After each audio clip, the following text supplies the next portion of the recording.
Olá, graça e paz, muito bom dia, boa tarde, boa noite para você que está comigo na leitura da Palavra de Deus. Hoje leremos a segunda epístola de Pedro. E você comigo e o nosso bom e fiel Senhor juntinho conosco. Vamos que vamos, prefácio e saudação. Segunda Pedro, capítulo 1. Simão Pedro, servo e apóstolo de Jesus Cristo, aos que conosco obtiveram fé, igualmente preciosa na justiça do nosso Deus e Salvador Jesus Cristo. Graça e paz vos sejam multiplicadas no pleno conhecimento de Deus e de Jesus, nosso Senhor. A prática progressiva das graças cristãs e seus resultados. Visto como pelo seu divino poder nos têm sido doadas todas as coisas que conduzem à vida e à piedade, pelo conhecimento completo daquele que nos chamou para a sua própria glória e virtude, pelas quais nos têm sido doadas as suas preciosas e muito grandes promessas, para que por elas vos torneis co-participantes da natureza divina, livrando-vos da corrupção das paixões que há no mundo.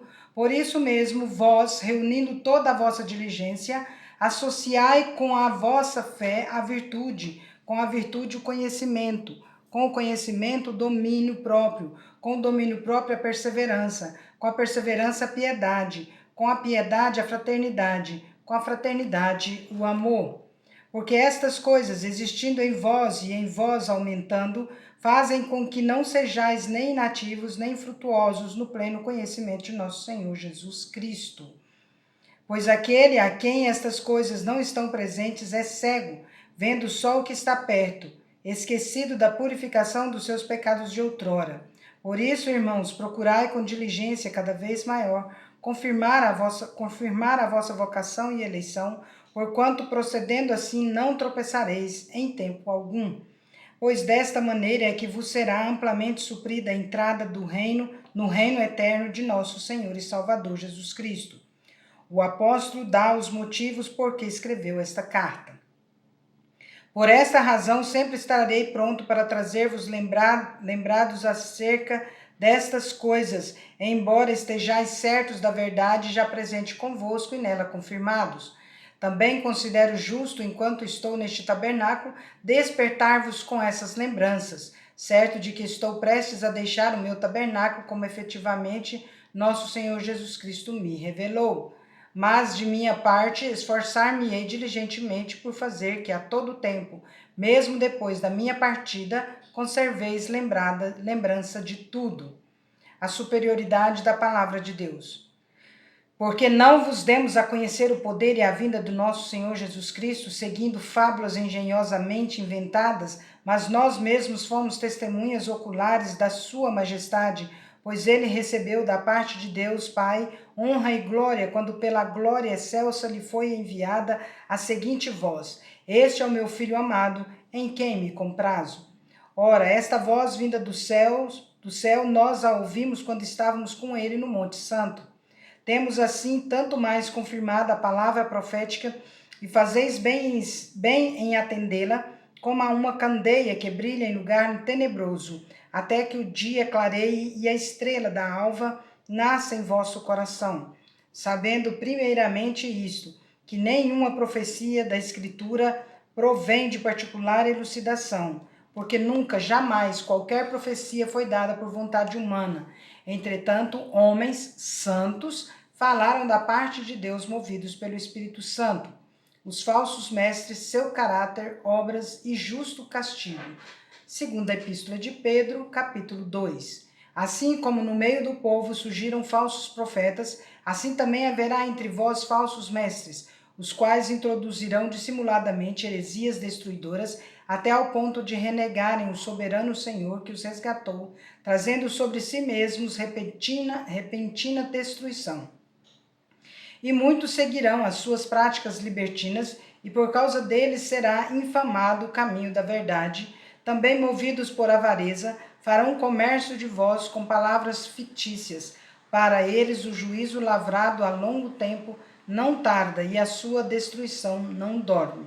Ora, se Deus não poupou anjos quando pecaram, antes precipitando-os no inferno, os entregou a abismos de trevas, reservando-os para juízo, e não poupou o mundo antigo, mas preservou a Noé, pregador da justiça, e mais 7 pessoas, quando fez vir o dilúvio sobre o mundo de ímpios, e reduzindo a cinzas as cidades de Sodoma e Gomorra, ordenou-as à ruína completa, tendo-as posto como exemplo a quantos venham a viver impiamente, e livrou o justo Ló, afligido pelo procedimento libertino daqueles insubordinados, porque este justo, pelo que via e ouvia quando habitava entre eles, atormentava a sua alma justa cada dia por causa das obras iníquas daqueles. Porque o Senhor sabe livrar da provação os piedosos e reservar sob castigos injustos para o dia do juízo, especialmente aqueles que seguindo a carne, andam em imundas paixões e menosprezam qualquer governo. Atrevidos, arrogantes, não temem difamar autoridades superiores. Ao passo que anjos, embora maiores em força e poder, não proferem contra elas juízos infamantes na presença do Senhor. Esse, todavia, como brutos irracionais, naturalmente feitos para presa e destruição, falando mal daquilo em que são ignorantes na sua destruição, também hão de ser destruídos, recebendo injustiça por salário da injustiça que praticam, considerando como prazer a sua luxúria carnal em pleno dia, quais nódoas e deformidades eles se regalam nas suas próprias mistificações, enquanto banqueteiam junto convosco, tendo os olhos cheios de adultério e insaciáveis no pecado, engodando almas inconstantes, tendo o coração exercitado na avareza.